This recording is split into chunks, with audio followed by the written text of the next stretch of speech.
Welcome to our channel of IGNOU Audiobooks, Indira Gandhi National Open University, School of Health Sciences, SOHS.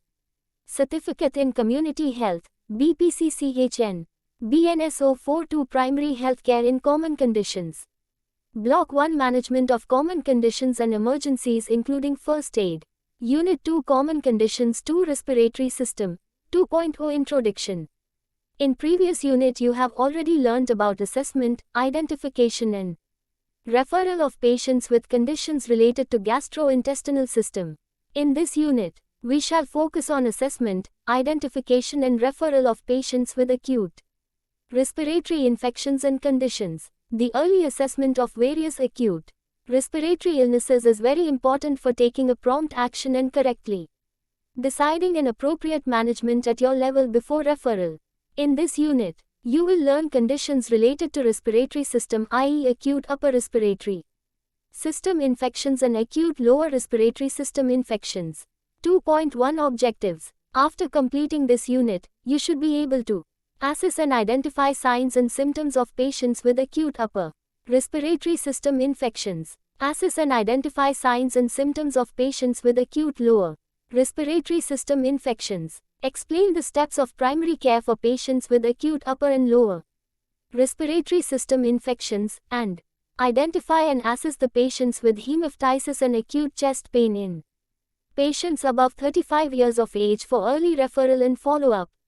2.2 Overview of respiratory system. The respiratory system is composed of the upper and lower respiratory tracts. Both are responsible for ventilation. The upper respiratory tract is known as the upper airway warms and filters inspired air so that the lower respiratory tract, lungs, can accomplish gas exchange. The upper respiratory tract structures consist of the nose, sinuses and nasal passages, pharynx, tonsils and adenoids, larynx, and trachea. The lower respiratory tract structures consist of the lungs which contain the bronchial and alveolar structures needed for gaseous exchange. Fig. 2.1. The disorders of respiratory system are common and are encountered by health professionals in every setting from community to the intensive care unit. To assess the respiratory system, the nurse must be skilled at differentiating between normal and abnormal findings. Look at the screen. Fig. 2.1. Anatomy of respiratory system. 2.3 Primary care for acute upper respiratory system infections. The upper respiratory tract infection is the most common cause of illness and affects most people on different occasions.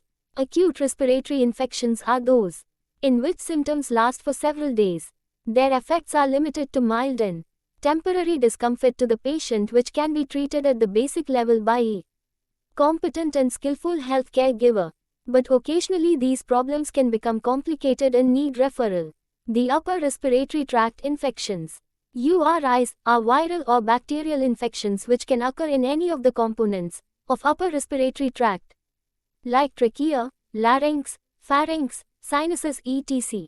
About 90% of URIs stem from a viral infection of the upper respiratory passages and subsequent mucous membrane inflammation. Some of the common acute upper respiratory infections which need prompt care are catarrh, rhinitis, common cold, viral rhinitis, sinusitis, pharyngitis, laryngitis and tonsillitis.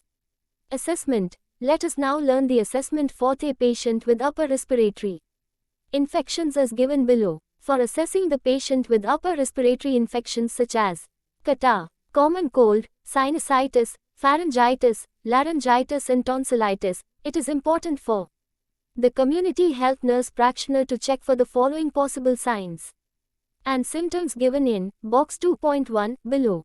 Box 2.1 Common signs and symptoms of upper respiratory infections: running nose, nasal congestion, sneezing, postnasal drip, cough, sore throat, headache, difficulty in breathing, fever, fatigue. In addition to above signs and symptoms, the patient has other symptoms associated with specific condition, disease.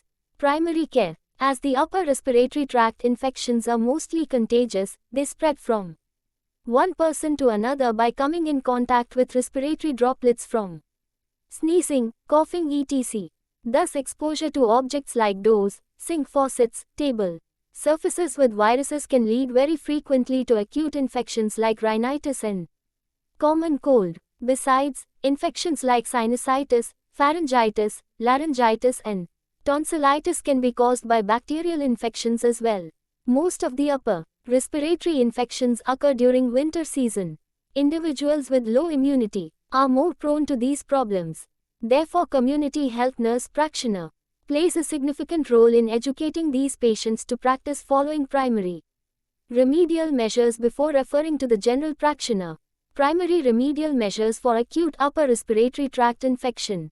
A. Non-pharmacological measures. Taking ginger tea several times in a day is one of the most effective natural remedies for upper respiratory infection, for being antibacterial and excellent cough expectorant in nature. Prepare the tea by boiling 1 or 2 teaspoons of freshly ground ginger in water for about 10 minutes. Add some honey in it to make this more effective. Gargling with lukewarm salt water several times in a day can help relieve throat discomfort. It also helps to dislodge any phlegm that is hanging out and expels it out easily. Steam inhalation therapy, plain or added with menthol crystals or eucalyptus oil, during morning and evening is beneficial in loosening the trapped mucus and soothing the sore throat. Take 1 tablespoon of honey 1-3 times daily to control coughing by soothing the irritated mucous membrane. Take immediately before bed if cough is disrupting the sleep. Honey also has antibacterial properties due to its enzymes. Drinking a combination of garlic and lemon juice mixed in water daily is one of the therapeutic natural remedies for upper respiratory infection due to their antibacterial and antioxidant properties. Drinking warm milk mixed with half a teaspoon of turmeric powder twice a day is effective due to its antibacterial and antiviral properties. Sniffing few drops of eucalyptus oil placed on a clean cloth will reduce nasal congestion. Taking a combination of lemon juice extracted from 1 lemon and a teaspoon of honey in a glass of lukewarm water is a highly beneficial for fighting cold, cough and the flu naturally due to their antibacterial and antiviral properties. Follow this therapy for a few days by taking this mixture about 1 or 2 times in a day. Consuming a combination of onion juice and honey is useful in providing relief by soothing the throat during throat infection. Combination of carrot juice can also help in controlling the infection. Take adequate rest. Avoid physical and mental stress. Maintain proper hygiene to avoid the infection from spreading, such as covering mouth and nose during coughing and sneezing, wiping running nose with separate handkerchief and proper hand washing. B. Dietary measures. When dealing with upper respiratory infection, it is recommended to take a diet rich in vitamin C and zinc. Vitamin C, in particular, helps strengthen the immune system and hence helps fight infection. Take chicken soup. Having antiviral action, chicken soup really does act to knock out a cold or the flu and hasten healing. Take low-fat dairy products, sprouts and vegetables high in protein with garlic, onion, carrot, lemon and ginger. Use spices like cardamom, black pepper, turmeric and clove. Avoid refined carbohydrates and flesh foods as well, at least until you get rid of the infection. Drink plenty of water to replace fluid loss. Drink hot herbal teas added with honey which has antibacterial property. C. Stop taking alcoholic, caffeinated beverages and smoking, as it can make the condition worse, causing irritation in the bronchial tubes. In addition, it also affects the immune system adversely. Referral. If the patients with upper respiratory tract infections do not respond to non-pharmacological measures, elementary treatment, and show the recurrence of signs and symptoms or become very sick, such patients are then referred to a hospital for further diagnostic investigation and appropriate treatment. 2.3.1 Kata, allergic rhinitis. Kata is a vasomotor rhinitis or allergic rhinitis caused by the body's natural reaction to an infection or irritation, allergen, which causes the mucous membranes to swell and produce mucus. The common triggers for Kata are cigarette smoke, air pollution, perfume, alcohol, spicy food, changes in the weather and stress. Assessment. Assessment includes identifying the problems of the patient by history taking and physical examination. Upon assessment, patient with Kata will have the Following possible signs and symptoms given in Box 2.2. Box 2.2. Assessment of patient with catarrh for possible signs and symptoms. A blocked or stuffy nose. A running nose or mucus that runs down the back of throat, sore throat. An irritating cough. Headache. Loss of smell or taste. Pain in the face. Generalized fatigue. Body aches. And occasionally mild hearing loss. Or a crackling sensation in the middle ear. Primary care. Most cases require no specific treatment. But if it does not clear up on its own, then patient is advised to take following treatment. Antihistamine drugs, levocetrazine 1 tablet 1 to 3 times a day, which help to relieve a blocked nose by reducing swelling of the blood vessels in the nose, but this should not be used for more than a few days. Tablet paracetamol stat if there is headache, fever or body ache. Steam inhalation therapy. This involves inhaling steam from a bowl of hot but not boiling water, which helps in softening and loosening any mucus form nasal cavities. Ask the patient to gargle with hot water and salt. This will help in relieving the throat congestion and irritation. Avoid common triggers such as cigarette smoke, dust, perfume, alcohol, caffeinated beverages, spicy food, cold breeze and congested environment. Take adequate rest. Follow dietary measures as mentioned above in Box 2.2. Referral. If catarrh persists over a week, then refer the patient to the hospital to rule out other conditions such as nasal polyps or allergy. Small nasal polyps are treated by shrinking them with steroid nasal sprays. But larger polyps may need to be removed with surgery. 2.3.2 Common cold, viral rhinitis. It is a common condition which often makes a patient to seek the medical advice at the subcenter. It is caused by a virus which quickly spreads from person to person through coughing and sneezing. Assessment. On examination, the patient having common cold may have signs and symptoms like sore throat, cough, and nasal congestion, running of nose, fever, headache, and body aches. Primary care. If the patient with common cold reports to you, proceed as follows. Give him/her decongestants, Chlorotone 1 tablet 3 times a day, to relieve the nasal congestion. Give paracetamol tablet, syrup for headache and body aches. Ask the patient to take lemon juice extracted from 1 lemon and a teaspoon of honey in a glass of lukewarm water for few days to relieve cold, cough, and flu. Ask the patient to sniff few drops of eucalyptus oil placed on a clean handkerchief, which will reduce nasal congestion. Advise the patient to maintain proper hygiene to avoid the infection from spreading, such as covering mouth and nose during coughing and sneezing, wiping running nose with separate handkerchief and proper hand washing. Advise patient to follow the dietary measures. Referral. If the patient does feel better within 3 days, refer to PHC for further treatment. 2.3.3 Sinusitis. Sinusitis means inflammation of the sinuses, such as frontal, ethmoid and maxillary, caused by an infection. The cheekbone, maxillary, and frontal sinuses are the most commonly affected. Sinusitis is said to be acute if it lasts from 430 days. Look at the screen. Fig. 2.2. Sites of sinusitis. Remember, children are more prone than adults to complications. Swelling or redness of an eyelid or cheek in a child with sinusitis should be reported to a doctor urgently, as the infection may spread from a sinus to around an eye, into bones, into the blood or into the brain. These severe complications are estimated to occur in about 1 in 10,000 cases of acute sinusitis. Causes. Acute sinusitis is caused by I. After a cold or flu. In most people, acute sinusitis develops after a cold or flu-like illness. Colds and flu are caused by germs called viruses, which may spread to the sinuses, through dental infection.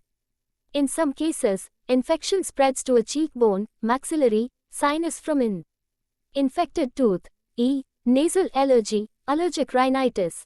The allergy may cause swelling of the tissues on the inside lining of the nose and block the sinus drainage channels. This makes the sinuses more susceptible to infection. IV. Miscellaneous factors causing blockage to sinus drainage channels. Box 2.3. Box 2.3. Miscellaneous factors causing blockage to the sinus drainage channels. Growths, nasal polyps, objects pushed into the nose, especially in children, such as peas or plastic beads, facial injury or surgery, certain congenital abnormalities in children, asthma, a poor immune system, for example, people with HIV, people on chemotherapy etc.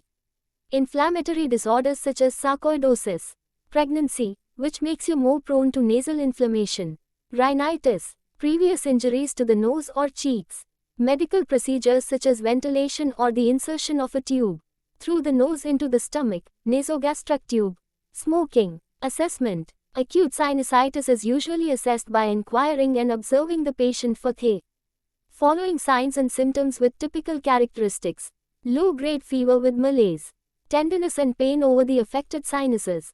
The pain is often throbbing, and worse when the patient is asked to bend the head forward. Chewing may be painful, throbbing type of headache, swelling in the lining of the nose. A blocked nose and sense of smell may also go for a while. A running nose. If the discharge is green, yellow, it is more likely that the patient have a bacterial infection in the sinuses. The green, yellow color is due to infected mucus and pus. A running nose may dry up if the sinus drainage channels become blocked with thick mucus. If this happens, pain and tenderness over the infected sinus may become worse. Cough, a feeling of pressure or fullness in the ears. Tiredness. In children, symptoms may include irritability, ear discomfort, snoring, mouth breathing, bad breath, toothache, feeding difficulty, nasal speech. Primary care. In most cases of acute and mild sinusitis, the immune system usually clears the viral or mild bacterial infection and symptoms generally go within a couple of weeks. Remember, antibiotics do not kill viruses. Also, antibiotics can cause side effects like diarrhea, nausea, vomiting, skin rashes and fungal infection. Thrush. Therefore, in most cases of acute sinusitis, antibiotics are not needed.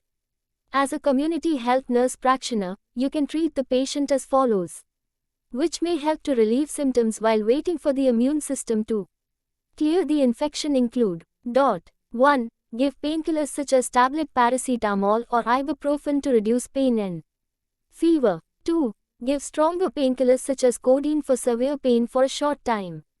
3. Give decongestant nasal sprays, drops to relieve congestion and blockage in the nose. 4. Advise the patient to maintain hydration by taking plenty of fluids. 5. Advise the patient to apply warm face packs over the sinuses to ease the pain. 6. Teach the patient how to use saline nasal drops to relieve congestion and blockage in the nose. Remember, do not use a decongestant spray or drops for more than 5-7 days at a time. If used for longer than this, these may cause a worse rebound congestion in the nose. 7. Advise the patient to take steam inhalation, breathing in moist heat through the nose and breathing it out through the mouth, to relieve nasal congestion. Referral. Refer the patient to hospital if signs and symptoms become severe or do not ease within a week. Patient has reported with following signs and symptoms. Severe pain and/or swelling at the front of the head, swelling around the eye, swelling of the face, blood-stained discharge coming from the nose. There is HO recurring sinusitis, as this may indicate an underlying problem. 2.3.4 Pharyngitis. Pharyngitis is a sore throat caused by inflammation of the back of the throat, between the tonsils and the larynx, also called the pharynx, which usually subsides within a week or less. Fig. 2.4. Structures surrounding the pharynx. Fig. 2.5. Diagrammatic presentation of pharyngitis. Look at the screen. Causes. Most sore throats occur during colder months and are caused by viral infections such as the common cold, flu, mononucleosis, measles, chickenpox, and croup. However, bacteria such as group A, streptococcus, whooping cough, caused by the bacteria Bordetella pertussis, and diphtheria can sometimes cause pharyngitis. The illness often spreads between people by breathing in bacteria or viruses that are spread in the air, or by touching a surface with germs on it. Other causes of a sore throat may include allergies, dryness, irritants, straining of throat muscles, gastroesophageal reflux disease, GERD, HIV infection, or tumors of the throat, tongue, or larynx, voice box. Box 2.4, Risk factors for pharyngitis. Cold and flu seasons. Having close contact with someone who has a sore throat or cold, flu. Smoking. Exposure to secondhand smoke. Frequent sinus infections. Allergy. Assessment. The common signs and symptoms which you will likely find during assessment in the patient with acute pharyngitis include: Box 2.5, Common signs and symptoms with acute pharyngitis. Sore throat, fever, headache, joint pain, muscle ache, skin rashes, enlarged lymph nodes in neck and armpits, swollen tonsils, loss of appetite, enlarged spleen and liver. Depending on cause of sore throat, symptoms vary as follows. For example, the patient having I. Sore throat with cold will report sneezing, coughing, a low-grade fever, less than 102 F, and mild headache. E. Sore throat with flu will give complaint of fatigue, body aches, chills, fever higher than 102 F. Primary care. One of the most common reasons which make a person to seek treatment is painful swallowing, soreness or scratchiness in the throat. The first aid treatment will depend upon the cause of pharyngitis, therefore the first step is to find out the cause of sore throat and manage the case accordingly as follows. 1. Inquire whether the patient has symptoms of cold or flu. If the sore throat is associated with cold or flu caused by a virus, antibiotics will not help and it will go away of its own within 5 to 7 days. For that time period, advise the patient to A. Take rest. B. Quit smoking. C. Avoid alcohol. D. Drink warm liquids, such as lemon tea or tea with honey. A. Gargle with warm salt water, half a teaspoon of salt in 1 cup of water, throughout the day. F. Drink cold liquids or sucking on fruit-flavored ice pops. G. Suck on hard candies or throat lozenges, for adults only. H. Use a cool mist vaporizer or humidifier. 2. Give NSAID such as acetaminophen, aspirin or ibuprofen to reduce inflammation. 3. If the sore throat is associated with bacterial infection and there are no symptoms of cold or flu, then give the patient a course of antibiotics, capsule. Amoxicillin 500 mg 8 hourly, for 5 to 7 days in addition to above treatment. Remember, children under 19 should not take aspirin. Referral. Refer the patient to ENT hospital, ear, nose and throat doctor, if signs and symptoms become severe or do not ease within a week. The cause of sore throat is other than common cold or flu. Patient has frequent bouts of sore throat. Explain the patient that the ENT specialist will do physical examination by looking at your throat, ears and nose with a lighted instrument. Refer the patient to a laboratory technologist for throat culture to rule out streptococcal or any other cause of infection. Blood test to determine whether an infection is more likely caused by a bacterial or viral agent. Aware the patient about the complications of pharyngitis, given in Box 2.6, if not treated properly at appropriate time. Box 2.6, List of complications due to untreated pharyngitis. Suppurative complications: otitis media, sinusitis, peritonsillar abscess, retropharyngeal abscess, cervical adenitis. Non-suppurative complications: rheumatic heart disease, post-streptococcal glomerulonephritis. 2.3.5 Laryngitis. Laryngitis is swelling of the voice box, including the vocal cords. Vocal cords normally create sound by vibration. Swelling makes movement of the vocal cords difficult, which makes you sound hoarse or prevents sound at all. Causes: the voice box or vocal cords usually become inflamed from overuse, irritation, or infection.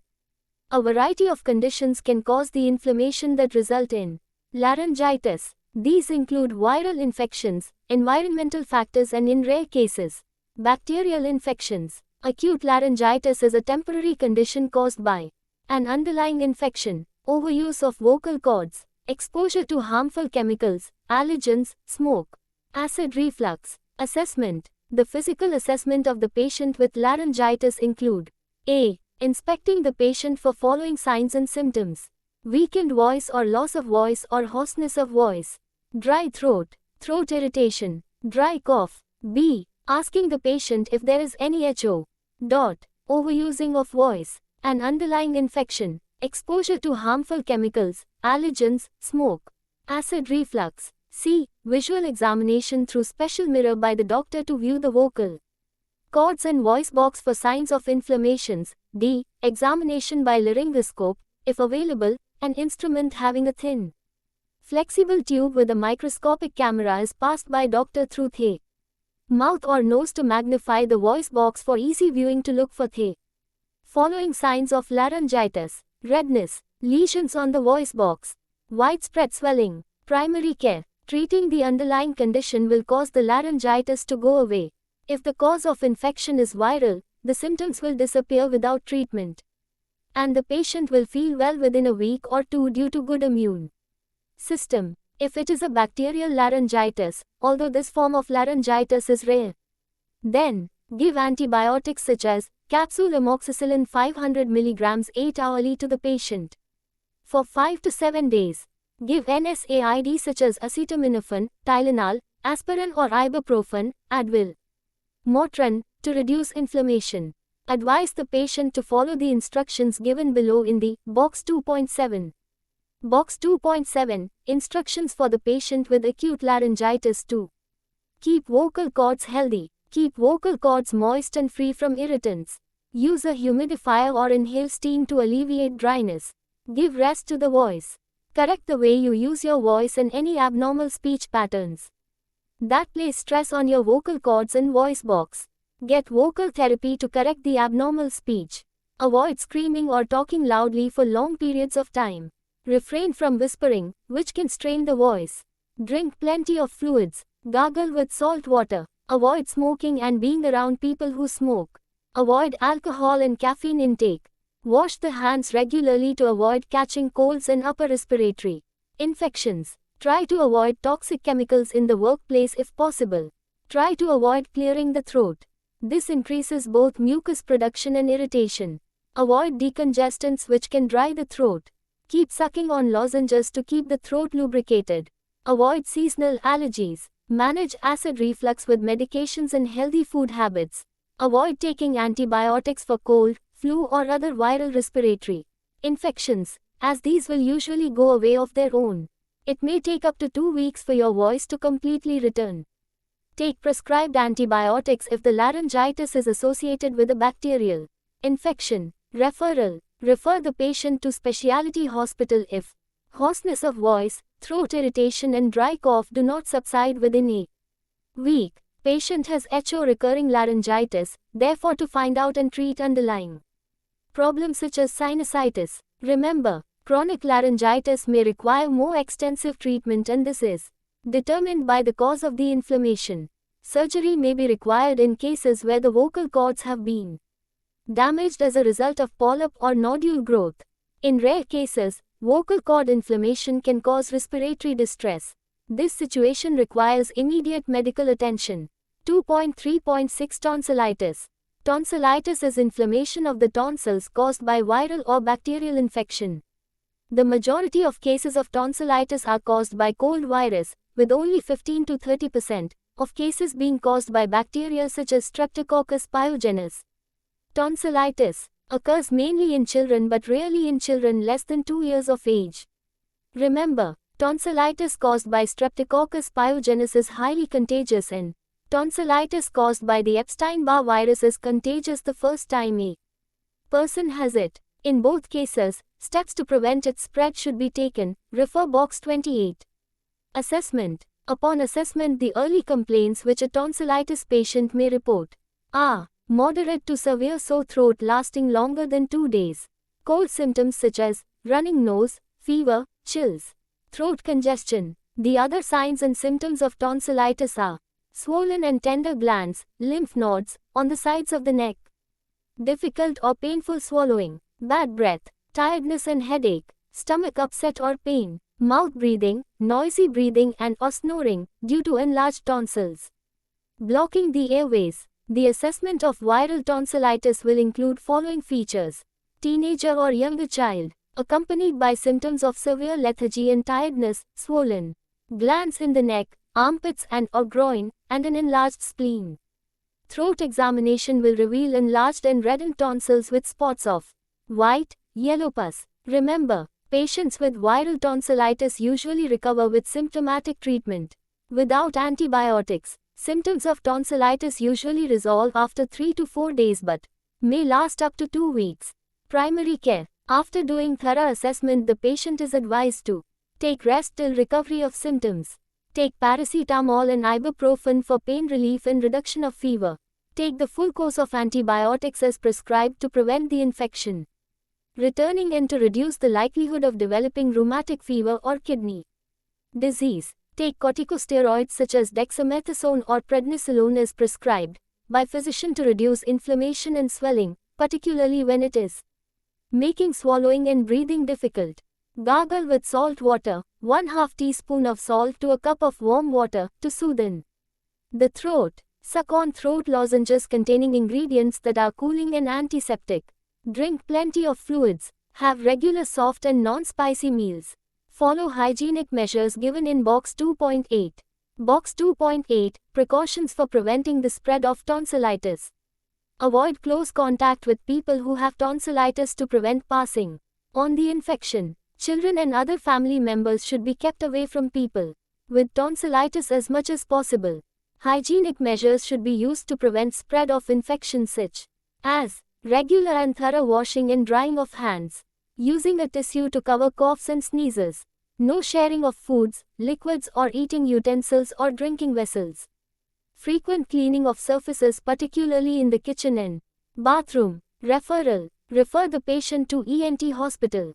If patient shows exacerbations of signs and symptoms and does not respond to the bacterial treatment, for blood test to determine whether an infection is more likely caused by a bacterial or viral agent. For throat culture to rule out streptococcal or any other cause of infection. For surgical removal of tonsils, tonsillectomy, in case of chronic tonsillitis. And for people who are allergic to antibiotics, explain the patient that surgery does carry least risks, including rare bleeding during and after the operation in some people. Throat pain and difficulty eating is usual in the first few days after the operation. Full recovery typically takes 2 to 3 weeks. Remember, the Streptococcus pyogenes bacteria can cause streptococcal throat infection and associated bacterial tonsillitis, which can result in serious complications of rheumatic fever and kidney disease. For this reason, it is important to seek medical advice and treatment if streptococcal infection is suspected. The most common complication of viral tonsillitis occurs when the infection becomes deep-seated within the tonsil, resulting in a peritonsillar abscess, a collection of pus beside the tonsil. Peritonsillar abscesses are extremely painful and if left untreated can spread into the neck, blocking the airways and becoming a life-threatening complication. It can usually occur in teenagers and young adults but can occur at earlier ages.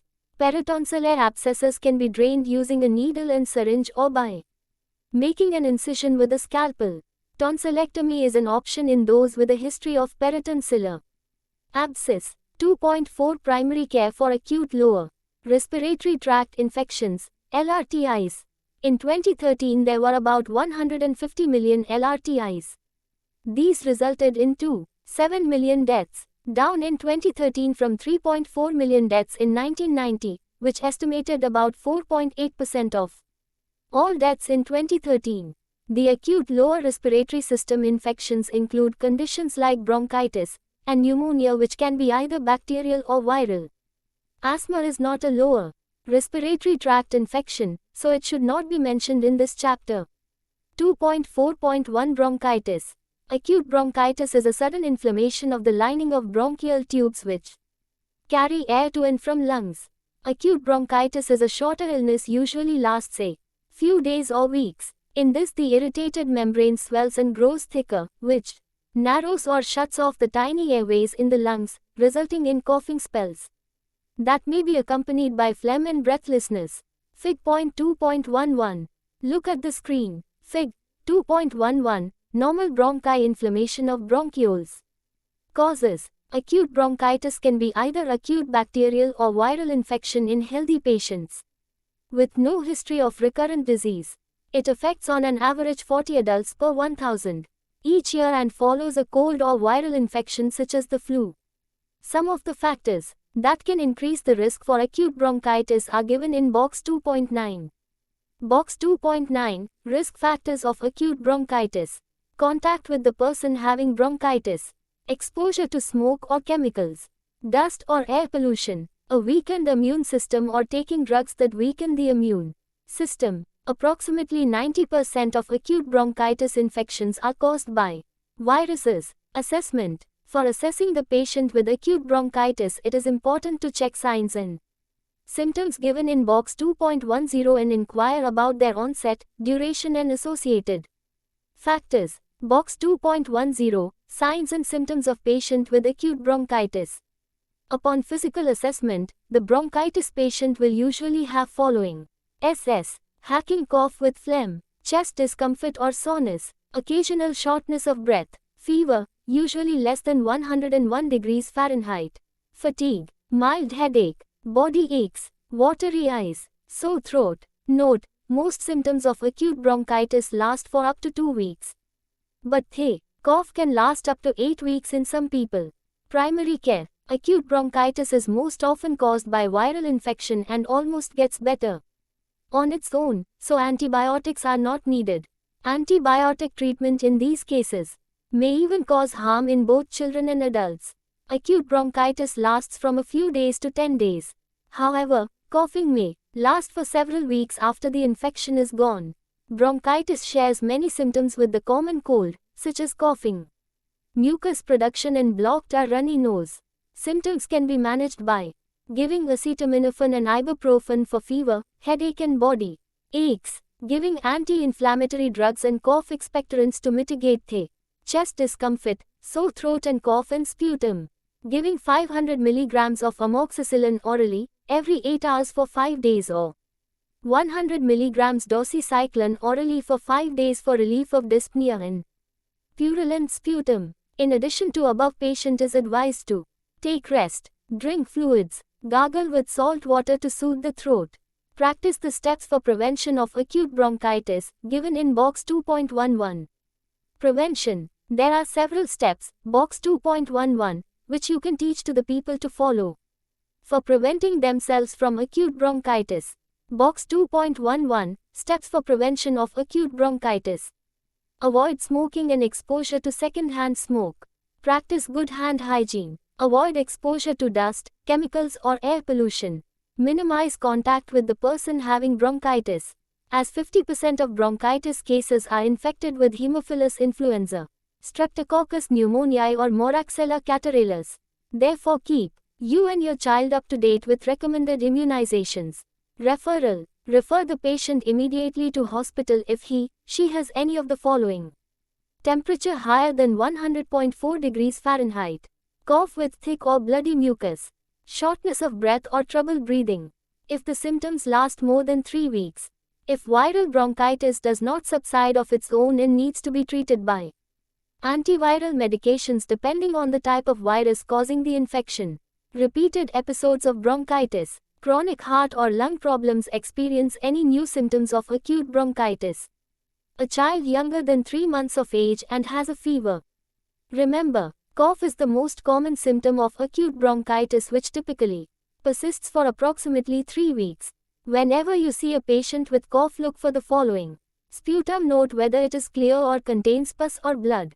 Chest pain, shortness of breath. If patient has either of these problems, refer immediately to hospital. 2.4.2 Pneumonia. Pneumonia is an infection of the lungs that is characterized primarily by inflammation of the alveoli in the lungs or by alveoli which are filled with fluid. Alveoli are microscopic sacs in the lungs that absorb oxygen. Pneumonia can cause mild to severe illness in people of all ages. It is the leading cause of death in children younger than 5 years of age worldwide. In the United States, more than 3 million people develop pneumonia each year, and about 17% of these receive treatment in a hospital. Most people with pneumonia recover, but about 5% succumb to the condition. Pneumonia and influenza together are ranked as the 8th leading cause of death in the US, and approximately 50% of pneumonia cases are believed to be caused by viruses. Although the disease can occur in young and healthy people, it is most dangerous for older adults, babies, and people with other diseases or impaired immune systems. Risk factors that increase the chances of getting pneumonia are given in Box 2.12. Box 2.12, Risk factors of pneumonia. Children younger than 1 year of age and adults older than 65 years of age. People who have recently recovered from viral infections such as cold, flu, laryngitis etc. People who have other respiratory conditions such as chronic obstructive pulmonary disease, COPD, emphysema and asthma. People who have a weakened or impaired immune system such as HIV, AIDS, malignant diseases, stroke, dementia, Parkinson's disease, cerebral palsy etc. Exposure to smoke, dust, air pollution, cigarette smoking, alcoholism, other serious illnesses such as heart disease, liver cirrhosis or diabetes, mellitus, recent surgery or trauma. Causes of pneumonia. When a person breathes pneumonia causing germs into his/her lungs and body's immune system cannot prevent entry, the organisms settle in small air sacs called alveoli and continue multiplying. The body sends white blood cells to attack the infection. The sacs become filled with fluid and pus causing pneumonia. Fig. 2.12. Pneumonia has bacterial, viral, fungal and nosocomial causes as mentioned below. Bacterial pneumonia. Streptococcus pneumoniae is the most common cause of bacterial pneumonia. People who suffer from chronic obstructive pulmonary disease, COPD, or alcoholism most often get pneumonia from Klebsiella pneumoniae and Haemophilus influenza. Atypical pneumonia, a type of pneumonia that typically occurs during the summer and fall months, is caused by the bacteria Mycoplasma pneumoniae. Viral pneumonia. Viral pneumonias are pneumonias that do not typically respond to antibiotic treatment. Adenoviruses, rhinovirus, influenza virus, flu, respiratory syncytial virus, RSV, and para-influenza virus are all potential causes of viral pneumonia. Fungal pneumonia. Histoplasmosis, coccidiomycosis, blastomycosis, aspergillosis, and cryptococcosis are fungal infections that can lead to fungal pneumonia. Nosocomial pneumonia. Organisms that have been exposed to strong antibiotics and have developed resistance are called nosocomial organisms. If they enter the lungs, a person may develop nosocomial pneumonia. Resistant bacteria are often found in nursing homes and hospitals. For example, methicillin-resistant Staph aureus, MRSA, can cause skin infections as well as pneumonia. Similarly, outbreaks of the H5N1 influenza, bird flu, virus, and severe acute respiratory syndrome, SARS, have resulted in serious pneumonia. Infections. Assessment. The assessment of pneumonia includes physical examination and taking medical history of the patient for signs and symptoms, given in Box 2.13, which are assessed according to their onset, duration, and associated respiratory condition, because pneumonia symptoms can vary from mild to severe, depending on the type of pneumonia, age and health. Most people with pneumonia begin with cold and flu symptoms and then develop a high fever, chills, and cough with sputum. OR. Most patients have previous HOCOPD or asthma with associated symptoms. Other confirmatory tests are blood tests to measure white blood cell count in order to determine the severity and type of pneumonia, whether the infection is bacterial, viral, fungal, etc. Chest X-ray to determine location and extent of pneumonia in the lungs. Sputum test to determine the organism that is causing the pneumonia. Box 2.13, Common signs and symptoms of pneumonia, Fig. 2.13. Cough with sputum, greenish or yellow mucus, or even bloody mucus. Fever, which may be mild or high, shaking chills. Shortness of breath, which may occur during climbing stairs. Chest pain that gets worse when taking a deep breath, pleuritic pain, or while coughing. Headache, muscle pain, fast heartbeat, fatigue and feeling very weak. Excessive sweating and clammy skin. Nausea, vomiting and diarrhea. Loss of appetite, low energy and fatigue.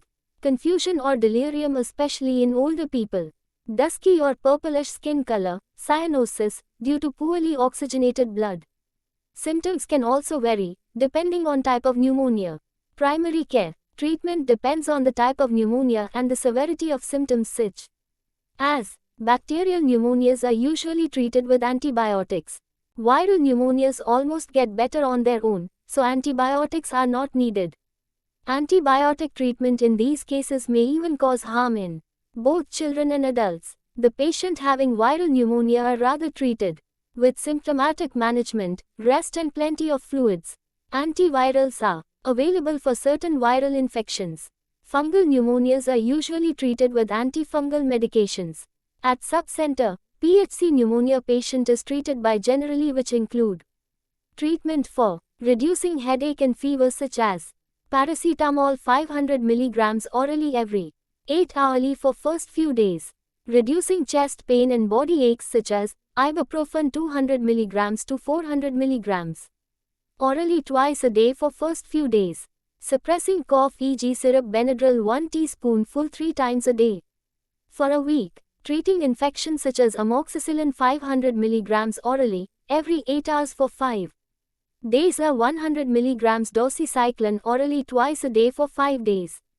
In addition to above, patient is advised to take rest, drink fluids, follow preventive measures given in Box 2.14. Box 2.14, Preventive measures of pneumonia. Wash hands regularly, refrain from smoking, avoid exposure to dust, chemicals or air pollution, avoid seasonal allergies, eat healthy, exercise daily, stay away from sputum or cough particles from others with pneumonia. Get yourself and your child vaccinated against influenza virus, measles, rubella, Haemophilus influenza, diphtheria, and chickenpox and Bordetella pertussis for prevention from bronchopneumonia.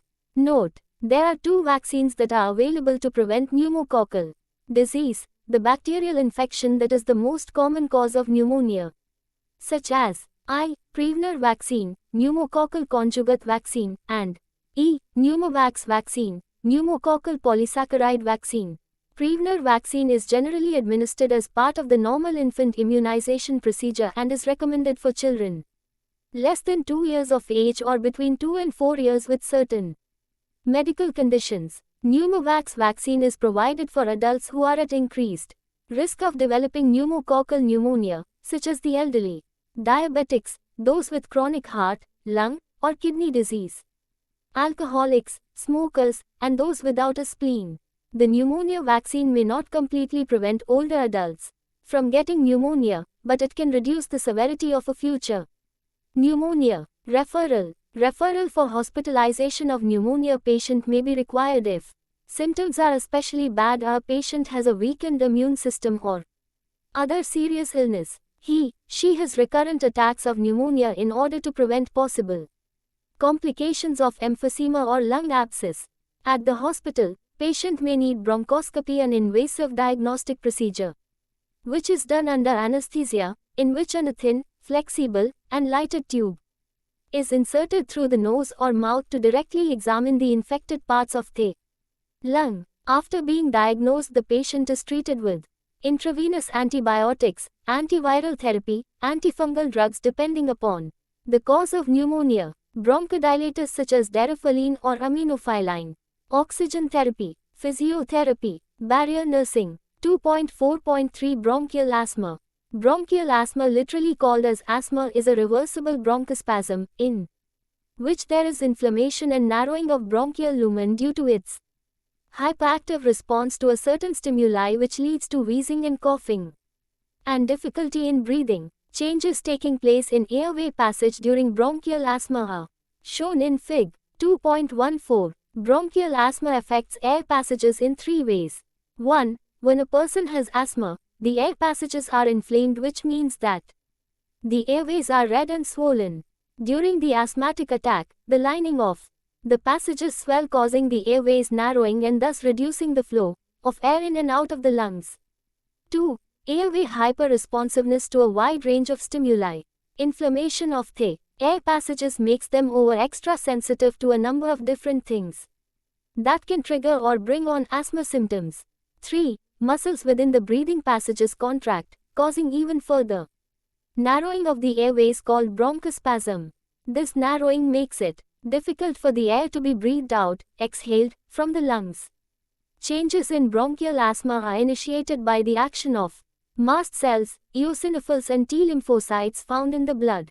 Mast cells are the allergy-causing cells that release histamine. Histamine is a chemical substance that causes constriction of airways. Eosinophils and T lymphocytes are the types of white blood cell which are associated with allergy and inflammation in asthma, leading to the airway hyperresponsiveness, airflow limitation and respiratory symptoms such as feeling of chest tightness and breathlessness that is felt often at night called nocturnal asthma or in the early morning hours. Some patients may feel symptoms when they exercise called exercise-induced asthma. Assessment. Clinically, an asthmatic patient will complain of periodic attacks of coughing, wheezing, shortness of breath, and chest tightness which frequently occur and/or gets aggravated at night or in the morning. Box 2.15. Note: it is important that you assess the patient keenly for triggers and signs. Symptoms of bronchial asthma, given in the box 2.15. Box 2.15, assessment of patient for triggers and signs, symptoms of bronchial asthma. A. Bronchial asthma triggers: 1. Smoking and second-hand smoke. 2. Infections such as colds, flu or pneumonia. 3. Allergens such as food, pollen, dust mites and pet dander. 4. Physical exertion. 5. Air pollution and toxins. 6. Weather, especially extreme change in temperature. 7. Drugs such as aspirin, NSAIDs and beta blockers.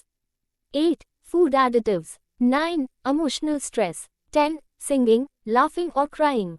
11. Perfumes and fragrances. 12. Acid reflux. B. Signs, symptoms. I. Shortness of breath, especially air hunger, breathing, use of accessory muscles for breathing and tachypnea. E. Tightness of chest. E. Wheezing, especially expiratory wheezing. IV. Excessive coughing or a cough that keeps the patient awake at night or which is frequently associated with exposure to above triggers. V. Cyanosis, a bad sign in asthma. V. Other S include elevated blood pressure, tachycardia, cold and moist skin, fever, anxiety and apprehension.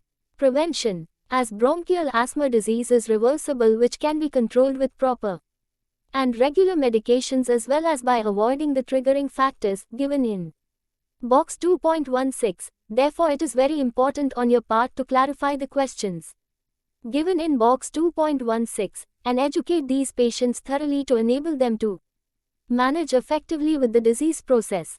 Box 2.16. Questions to be clarified for controlling the bronchial asthma.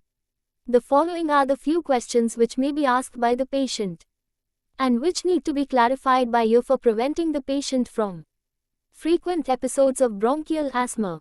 What is bronchial asthma? How do you get bronchial asthma? What are the various triggering factors? Refer box 2.15. What measures to be taken to prevent yourself from these triggers, such as avoiding the dust, smoke, cold breeze, perfumes, food, allergens and so on. What are the various signs and symptoms? Refer box 2.15. How to notice the symptoms if these occur during onset of triggers such as dust, cold breeze, perfumes, food allergens or during exercise, or after smelling smoke, and explain it in the same manner to the doctor. How to take the medicine and why to take it regularly. How to make proper use of inhaler. Why to keep your rescue inhaler always with you. What are various natural home remedies and how to perform them. Refer box 2.17. How to cope with the disease process by sharing problems with those who are asthma victims. Remember, respiratory system. If you find any patient experiencing breathlessness, coughing, and wheezing, whistling sound coming from chest recently, this means that the patient might have caught bronchial asthma. Tell the patient that she need to pay early attention to treat bronchial asthma because the prolonged state of asthma can harm lungs in the long run. And clarify the questions given in box 2.16 and effective treatment for asthma including natural asthma remedies given in box 2.17. Natural asthma remedies. Lifestyle management is very essential for asthma patients. There are two aspects. For this, avoiding the asthma triggers and adopting such ways that increase resistance to allergy-causing factors. Here are certain dietary measures and natural home remedies given in Box 2.17, which you can teach to patients with bronchial asthma. Box 2.17, Dietary and Natural Home Remedies for Patients with Bronchial Asthma. Take diet rich in vitamin B6, meat, vegetables and nuts, B12, meat, milk, eggs and mushrooms, and B5, vitamin C, amla, guava, lychee, papaya, strawberry, orange, lemon and grapes, and folic acid, leafy vegetables such as spinach, turnip greens, beans and peas, sunflower seeds and liver, as well as antioxidants, foods containing vitamin C. Boost immune system. Add 4 minced garlic cloves in the tea while it is steaming. Drink this after it cools down a little.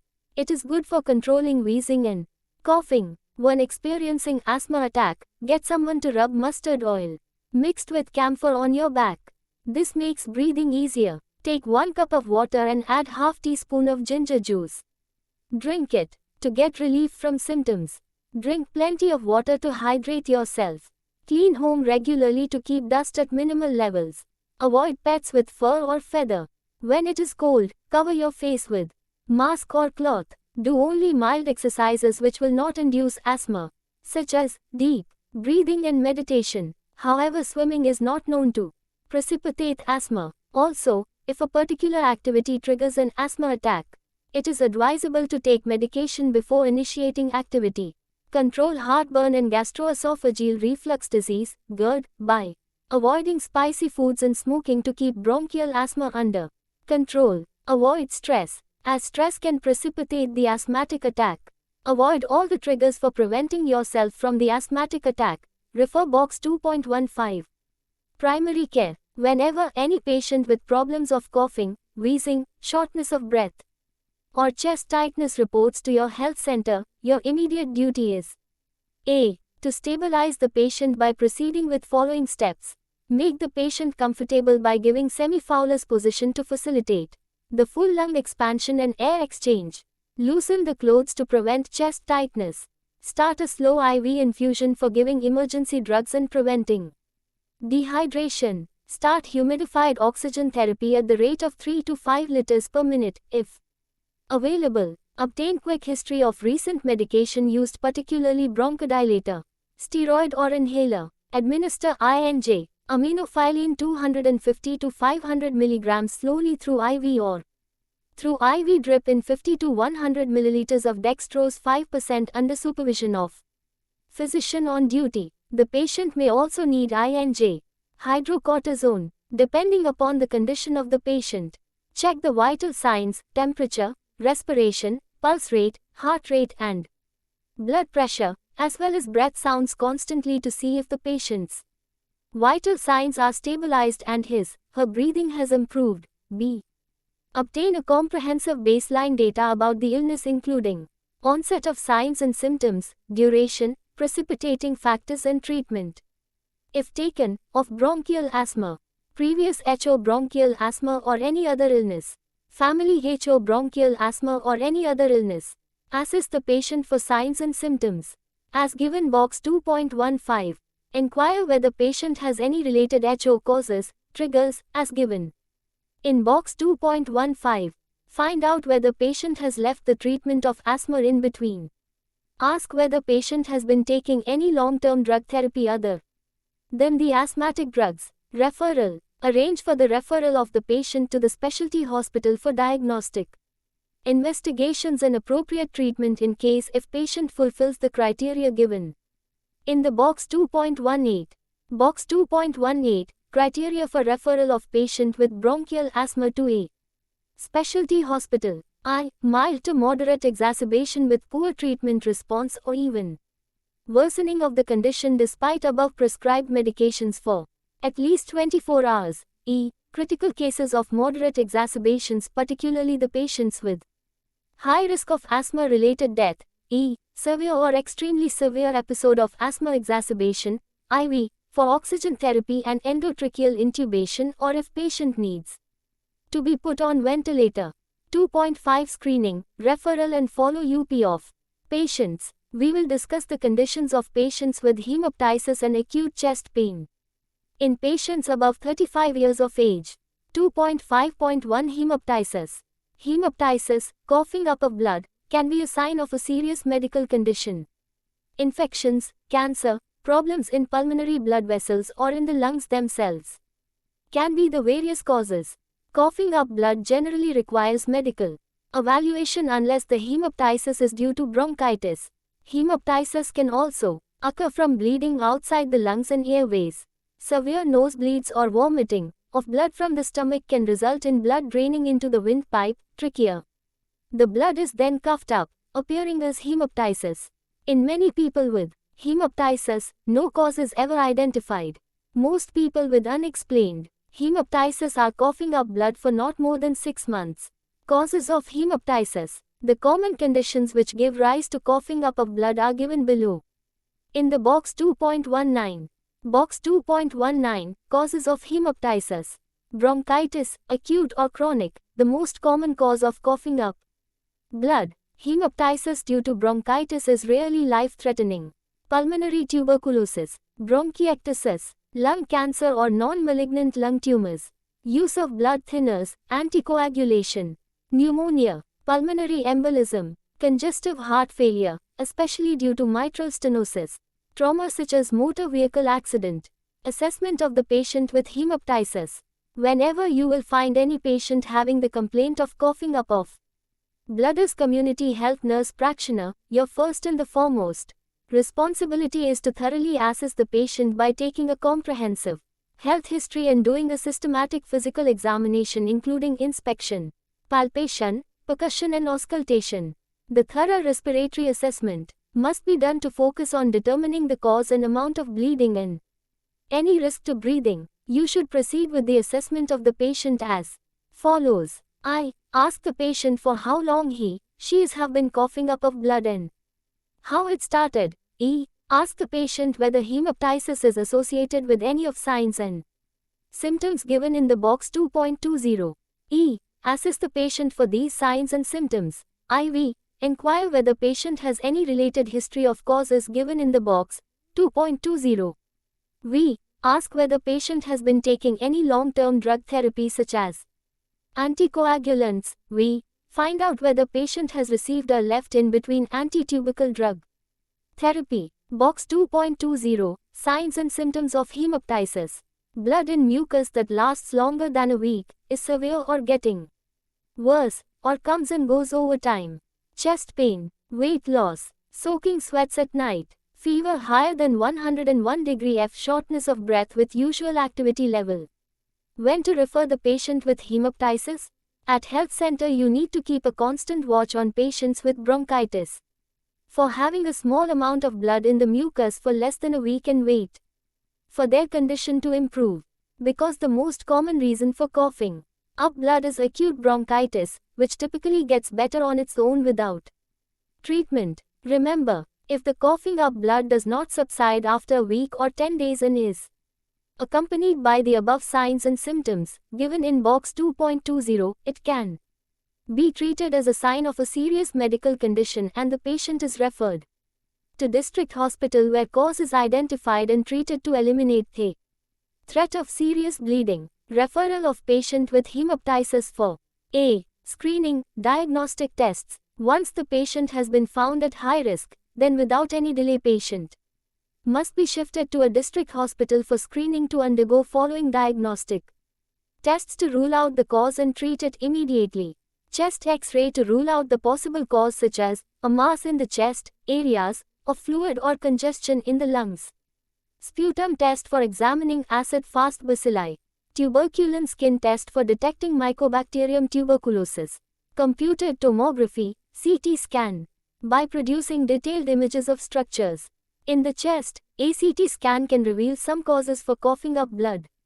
Bronchoscopy, in which an endoscope, flexible tube with a camera on its end, is inserted by an expert physician through the nose or mouth into the windpipe and airways of patient to identify the cause of hemoptysis such as rupture of blood vessel or lung cancer etc. Complete blood count, CBC, test for examining white and red blood cells, including platelets in the blood. Urinalysis to detect any urine abnormalities.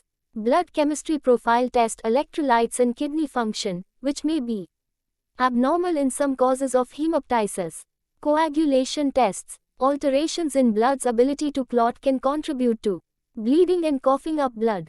Arterial blood gas analysis to test the levels of oxygen and carbon dioxide in the blood. Oxygen levels can be low in people coughing up blood.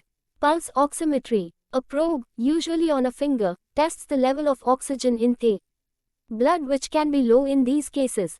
B. Treatment. For people who are coughing up blood for more than a week, treatment aims to stop the bleeding and treat the underlying cause of hemoptysis as early as possible, which include following interventions: antibiotic therapy for pneumonia, antimicrobial therapy for pulmonary tuberculosis, chemotherapy and/or radiation for lung cancer, steroid therapy for inflammatory conditions such as bronchitis. People with excessively thin blood because of medication use may require transfusion of blood products or other medications to curb blood loss. Bronchial artery embolization. In this procedure, a catheter is inserted through the leg into an artery supplying blood to the lungs. By injecting dye and viewing the arteries on a video screen, the doctor identifies the source of bleeding. That artery is then blocked, using metal coils or another substance. Bleeding usually stops, and other arteries compensate for the newly blocked artery. Bronchoscopy to treat some causes of coughing up blood. For example, a balloon is inflated inside the airway to stop bleeding. Surgery. Coughing up blood, if severe and life-threatening, may require surgery to remove a lung, pneumonectomy. Note: as a health worker, you must be competent enough to assist the patient with acute chest pain. For that, it is important to know the possible causes of acute chest pain and their clinical findings and health history, given in Box 2.21. 2.5.2 Acute chest pain. Sudden pain in the chest is a common complaint in rural areas because diseases of respiratory system are more prevalent in rural community due to reduced resistance to infections in malnourished rural population. The condition can become more serious in young and aged than the adults and the middle-aged. The chest pain above 35 years of age can also be an urgent signal of a life-threatening condition of heart disease leading to shortness of breath. Therefore, as a health worker, no time should be wasted in debating the cause of chest pain. Causes of acute chest pain. The common causes giving rise to chest pain very frequently are the diseases. The common causes giving rise to chest pain very frequently are the diseases affecting the lungs and bronchi, Fig. 2.17, such as pneumonia, bronchitis, pulmonary embolism and heart diseases, Fig. 2.18, such as coronary artery disease, Fig. 2.19, including unstable angina and acute myocardial infarction, acute rheumatic heart disease, acute congestive heart failure. Besides other conditions, which may lead to chest pain, are gastroesophageal acid reflux disease or anxiety disorders. Screening and referral. One of the leading causes of death in the United States is the acute chest pain due to cardiac disease, and 1.5% of patients with chest pain presenting to a primary care settings have unstable angina or an acute myocardial infarction.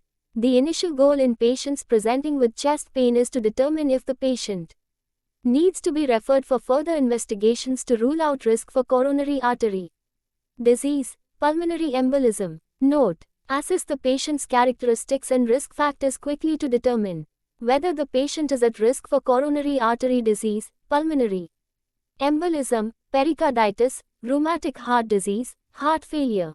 Such patients need quick referral to a specialty hospital for further investigation and treatment. 2.5.3 Screening of patient for acute chest pain.